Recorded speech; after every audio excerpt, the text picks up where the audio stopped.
Thanks for tuning in to ARIRANG News. I'm Devin Whiting in Seoul. Koreans today celebrated Gaechonjeol, or National Foundation Day, with events around the country. The holiday marks the beginning of the oldest Korean kingdom, traditionally reckoned to have been founded 4,939 years ago. The day began with a ceremony at the Sejong Center for the Performing Arts, where Prime Minister Hwang Kyo-an gave a spirited speech to the over 3,000 people in attendance. Not far away, more than 1,000 people joined in a parade that started at Gwanghwamun Plaza and ended a few blocks away in the Boshingak Belfry in Jongno. The Sajikdan Shrine, further down the way, also held a special ceremony to educate young Korean students about the country's historical origins. And over in Gangwon County in Incheon, they held a Gaechondaeje, a ceremony to commemorate the birth of Tangun, Korea's legendary founder. The leaders of Korea's three main political parties met this morning to mark the holiday. And just the day before, they'd agreed to end an acrimonious confrontation that saw the ruling party boycott parliament. Due to the related holdup, the parties have agreed to extend their annual audit of the government. Lee Ji-won tells us more. The ruling Saenuri Party's floor leader Chung Jin-seok, the Minju Party of Korea's chairwoman Choo Mi-ae, and the interim leader of the minor opposition People's Party Park Ji-won all marked National Foundation Day in Gwanghwamun. The leaders were gathered there to celebrate Korea's birth more than 4,300 years ago, meeting for the second time since the ruling party refused to participate in parliamentary business, including a regular audit last week. The boycott was sparked by the opposition party's vote on a motion to dismiss the agriculture minister Kim Jae-soo. After the ruling party announced an end to its boycott on Sunday, deputy-level officials from the three parties had a separate meeting on Monday, where they decided to extend the audit by 4 days. The audit will resume on Tuesday and will now continue through October 19. At the meeting, the Saenuri Party also reportedly asked the Minju Party to amend the National Assembly law to require the speaker remain neutral in all parliamentary business. But the opposition rejected the request.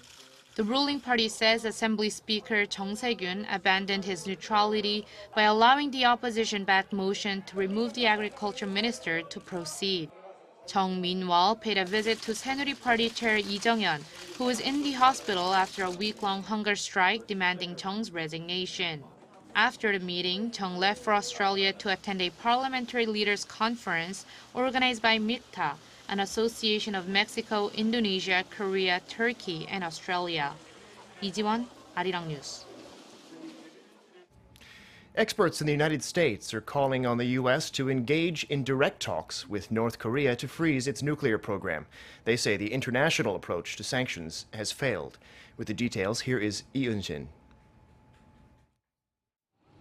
Two American experts say the U.S. needs to engage in direct negotiations with North Korea. The president of the Woodrow Wilson International Center for Scholars, Jane Harmon, and the center's coordinator of the Hyundai Motor Korea Foundation Center for Korean History and Public Policy, James Person, made the suggestion in an op-ed that ran Friday in the Washington Post. They write that the strategy of using multilateral sanctions to force North Korea to give up its nuclear program has failed, and they proposed holding direct talks with Pyongyang to negotiate a freeze of all nuclear and long-range missile tests instead. The analysts say the Obama administration's policy of strategic patience has been ineffective. However, they also point to North Korean leader Kim Jong-un's indifference to negotiations, especially with the U.S. president nearing the end of his time in office. Another opinion piece in the New York Times published just after the regime's fifth nuclear test last month echoed the sentiment and pointed to the limited impact of international sanctions on the regime due to its relationship with China. The U.S. has said while it's open to the idea of holding talks with North Korea, it opposes the idea of a nuclear program freeze as part of the deal. Lee Eun-shin, ARIRANG News. Now to the U.S. presidential election, which is just over a month away.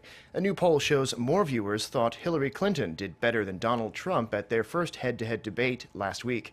An ABC News Washington Post poll shows the majority of respondents expressed a negative opinion of Trump's performance, saying he got his facts wrong or outright lied.